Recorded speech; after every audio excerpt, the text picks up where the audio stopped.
નમસ્કાર દોસ્તો, હું આપનો દોસ્ત હરેશ બેરા ખેડૂત મિત્ર ગુજરાતી ચેનલમાં તમામ દોસ્તોનું સ્વાગત કરું છું. મિત્રો, આજનો વિડીયો જે છે એ તમામ ખેડૂત મિત્રો માટે મહત્ત્વનો છે જે ખેડૂત મિત્રો સોયાબીનની ખેતી કરે છે અને ખાસ કરી અને દર વર્ષે સોયાબીનની ખેતી કરે છે. આ તમામ ખેડૂત મિત્રોને ખાસ મારી વિનંતી કે આજનો વિડીયો કટ કર્યા વગર પૂરેપૂરો આપ જોશો. આજની આ માહિતી સોયાબીનની ખેતી કરતા ખેડૂત મિત્રો માટે ખૂબ જ મહત્ત્વની છે. મોટાભાગના ખેડૂત મિત્રો એક વસ્તુ સાંભળી હશે કે સોયાબીન વાવવાથી જમીન ખરાબ થાય છે. તો અત્યાર સુધી સોયાબીનની ખેતી કરવાથી જમીન ખરાબ થાય છે એનો કોઈ સાયન્ટિફિક ડેટા કલેક્ટ થયેલ છે કે કેમ? જો કલેક્ટ થયેલ હોય તો ખરેખર સોયાબીન વાવવાથી જમીન ખરાબ થાય છે કે કેમ? અને જો જમીન ખરાબ થતી હોય તો આપણે એ જમીનને ખરાબ થતી કેવી રીતે અટકાવી શકીએ? તમામ મુદ્દાઓની વૈજ્ઞાનિક તથ્યો સાથે આપણે ચર્ચા કરશું. તો વિડીયોના અંત સુધી દોસ્તો ખાસ જોડાયેલા રહેજો. દોસ્તો, ભારતની અંદર અને ખાસ કરી અને આપણે ગુજરાત, સૌરાષ્ટ્રના ઘણા બધા ખેડૂત મિત્રો છેલ્લા અમુક વર્ષોથી સોયાબીનની ખેતી તરફ આકર્ષાયા છે. અને એનું કારણ પણ છે કે બીજા પાકોની અંદર ખર્ચ વધતો જાય છે. ઉત્પાદનનો કોઈ આટલું ઉત્પાદન મળશે જ એવા કોઈ એમની અંદર આપણે કહીએ ને કે કોઈ પાકો માપ નથી. જ્યારે સોયાબીનની ખેતીની અંદર આપણે ખેડૂતની ભાષામાં કહીએ તો લપચપ વિનાનો પાક છે. વાવેતર કરી અને વ્યવસ્થિત આપણું સોયાબીન ઉગી જાય એટલે એકાદ બે નિંદામણનાશકના સ્પ્રે કરી દઈએ. રોગજીવાત કે ઈયળના ઉપદ્રવો હોય તો એકાદ બે આપણે એના સ્પ્રે કરી દઈએ અને કોઈ પણ માથાકૂટ વગર છેલ્લે હાર્વેસ્ટરથી આપણો સોયાબીનનો પાક થઈ અને સીધો એનો ઢગલો ઉત્પાદનનો થઈ જાય. મજૂરીનો ખર્ચ ઓછો આવે છે, દવાનો ખર્ચ બીજા કપાસ જેવા પાકોની સરખામણીએ ઓછો આવે છે. એટલે સૌરાષ્ટ્ર ગુજરાતના મોટાભાગના ખેડૂતો છેલ્લા 2-5 વર્ષથી સોયાબીનની ખેતી કરે છે. હવે આપણે ગુજરાત કે ભારતની અંદર સોયાબીનનું જેટલું ઉત્પાદન થાય છે એના કરતાં વિશ્વના જે સોયાબીનનું ઉત્પાદન કરનારા બાદશાહ દેશો છે, જેની અંદર બ્રાઝિલ છે, અમેરિકા છે, આર્જેન્ટિના છે, કેનેડા છે, આ બધા દેશો દોસ્તો એવા છે કે જે સોયાબીનનું આપણા કરતાં 3 ગણું ઉત્પાદન લે છે. તો જે આર્જેન્ટિના દેશ છે અને ત્યાંનો એક પ્રદેશ છે જેનું નામ છે પમ્પાસ. આ પમ્પાસ પ્રદેશની અંદર લાસ્ટ 10 વર્ષથી સોયાબીનની ખેતી એકધારું 10 વર્ષથી એકના ખેતરમાં સોયાબીનનો પાક લેવાય છે. તો લાસ્ટ 10 વર્ષનો એનો એક ડેટા કલેક્ટ કરી અને હાલમાં જ 23 ઓગસ્ટ 2023માં એનો ડેટા છે એ ગૂગલ ઉપર રજૂ કરવામાં આવેલ છે. એ ડેટા પ્રમાણે દર વર્ષે લાગત સળંગ 10 વર્ષથી જે ખેતરની અંદર સોયાબીન વાવવામાં આવેલ છે એ રેશિયો અને એક બીજો રેશિયો છે કે બીજા ખેતરોની અંદર સરેરાશ 10 વર્ષથી ઘઉં છે, મકાઈ છે, સૂરજમુખી છે એવા પાકો લીધેલા છે. એની સરખામણીએ સોયાબીન 10 વર્ષ સળંગ લીધેલું છે એવા ખેતરોમાં જમીનની અંદરનો જે ઓર્ગેનિક કાર્બન છે એ સોયાબીનની અંદર ખૂબ જ મોટી માત્રામાં ઘટેલો જોવા મળેલ છે. ઘઉં છે, મકાઈ છે, સૂરજમુખી છે, એના સળંગ 10 વર્ષનો જે વાવેતર છે તો એની જમીનનો ઓર્ગેનિક કાર્બન છે એટલો ઘટેલ જોવા મળેલ નથી.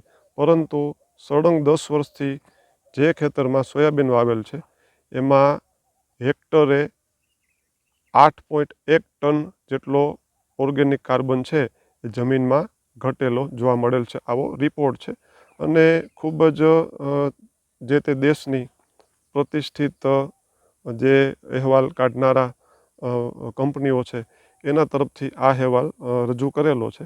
એટલે બહુ સટીક અહેવાલ છે, એમાં કોઈ આપણે પ્રશ્ન ઉઠાવી શકીએ એમ નથી.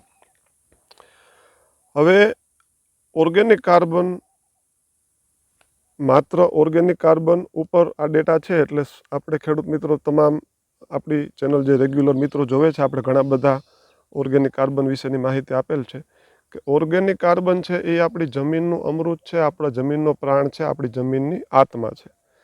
જમીનની અંદરથી જો ઓર્ગેનિક કાર્બન ખલાસ થઈ જાય તો આપણી જમીન છે એ જમીન ન રહેતા બંજર કે જેની અંદર કોઈ પણ વસ્તુ ઉગી ન શકે એવી આપણી જમીન બની જાય. ઓર્ગેનિક કાર્બનને હિસાબે જ આપણી જમીનની અંદરની જે જૈવિક વિવિધતા છે, એની અંદરનું જે કલ્ચર છે, ઉત્પાદન કરવાની જે ક્ષમતા છે, એ સમગ્ર આખી પૃથ્વી ઉપર ઓર્ગેનિક કાર્બનને આભારી છે. તો એક વસ્તુ કે દર વર્ષે જો સોયાબીનની ખેતી એકને એક જમીનમાં કરવામાં આવે તો મોટા પ્રમાણમાં જમીનનો ઓર્ગેનિક કાર્બન છે એ ખલાસ થાય છે. એની પાછળનું કારણ જે તે કંપનીએ એવું દેખાડેલું છે કે સોયાબીનની અંદર જે એનું છોડનું જે આપણે કહીએ ને કે બાયોમાસ છે, છોડનો જે વૃદ્ધિ વિકાસ હોવો જોઈએ એ પ્રમાણમાં ઓછો હોય છે, અને જે એની સોયાબીન આપણે બીજ તરીકે જે આપણું ઉત્પાદન મળે છે એ વધુ માત્રામાં મળતું હોવાથી જમીનમાંથી ઓર્ગેનિક કાર્બન ખલાસ થાય છે. એટલે એક વસ્તુ મિત્રો ફાઇનલ કે દર વર્ષે સોયાબીન આપણી જમીનની અંદર ખેતી અંદર વાવવામાં આવે તો 100% આપણી જમીન ખરાબ થાય છે.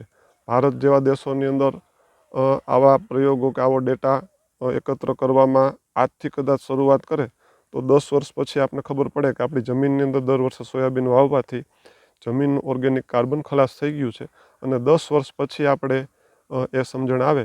એના કરતાં આ જે આર્જેન્ટિનાનો રિપોર્ટ છે એને આપણે લાલ બત્તી સમાન માની લઈએ તો 10 વર્ષ પછી કે 5 વર્ષ પછી કે 11 વર્ષ પછી પણ સળંગ દર વર્ષે આપણે આપણી જમીનને સોયાબીન વાવશું તો આપણી જમીન ખરાબ થાય છે ઓર્ગેનિક કાર્બનની બાબતમાં. બીજી ઘણી બધી બાબતો હોઈ શકે.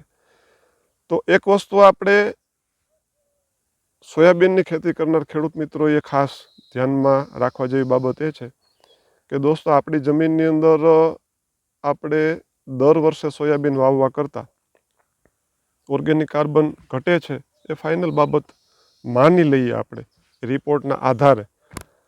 તો આ ઓર્ગેનિક કાર્બનને ઘટતો રોકવો દોસ્તો ખૂબ જરૂરી છે. નહીંતર બનશે એવું કે સોયાબીનનું ઉત્પાદન તો ડાઉન જશે જ, પણ જમીનની અંદરથી ઓર્ગેનિક કાર્બન ખલાસ થયા પછી બીજા બધા કદાચ સોયાબીનને બદલે બીજું કંઈ વાવશું તો તેનું ઉત્પાદન પણ ડાઉન જવાનું છે. કારણ કે ઓર્ગેનિક કાર્બન છે એ રાતોરાત તૈયાર થતો નથી. ઘણા વર્ષો રેગ્યુલર આપણે એનું ઓલી આખી પ્રક્રિયા હોય છે કુદરતી, અને પ્રક્રિયાને અંતે ઓર્ગેનિક કાર્બન બનતો હોય છે.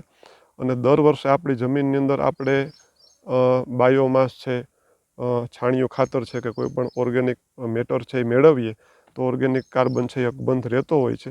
પરંતુ એક વખત મોટી માત્રામાં આપણી જમીનમાંથી જો ઓર્ગેનિક કાર્બન ખલાસ થઈ જાય તો પાછો એને લેવલમાં લાવતા ઘણા બધા વર્ષો નીકળી જાય, અને પાછળના ઘણા બધા વર્ષો સુધી આપણે સોયાબીન તો ઠીક છે પણ કોઈ પણ પાકનું ઉત્પાદન ડાઉન જવાની પૂરેપૂરી શક્યતાઓ રહે છે.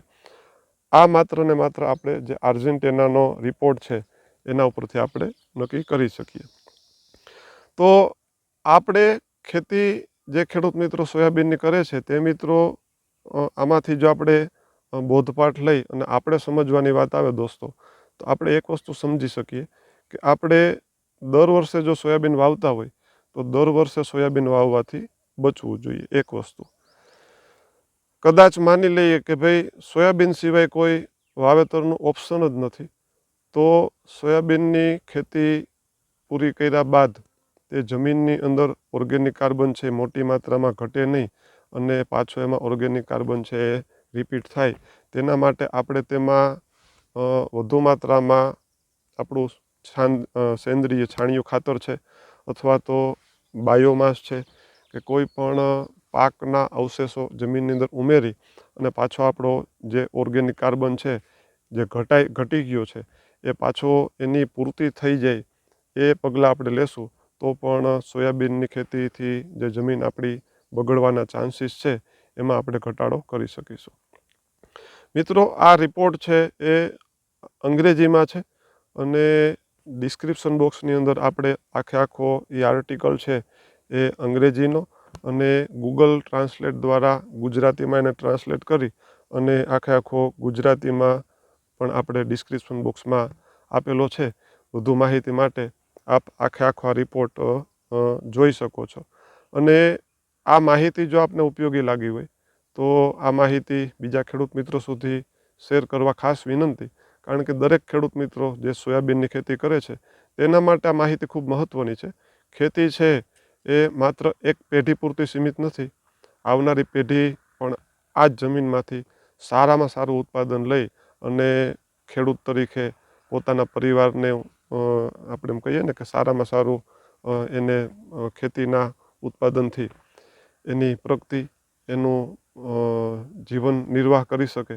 એના માટે આ મુદ્દો ખૂબ જરૂરી છે. તો તે ખેડૂત મિત્રો સુધી પણ વિડીયો ખાસ શેર કરજો.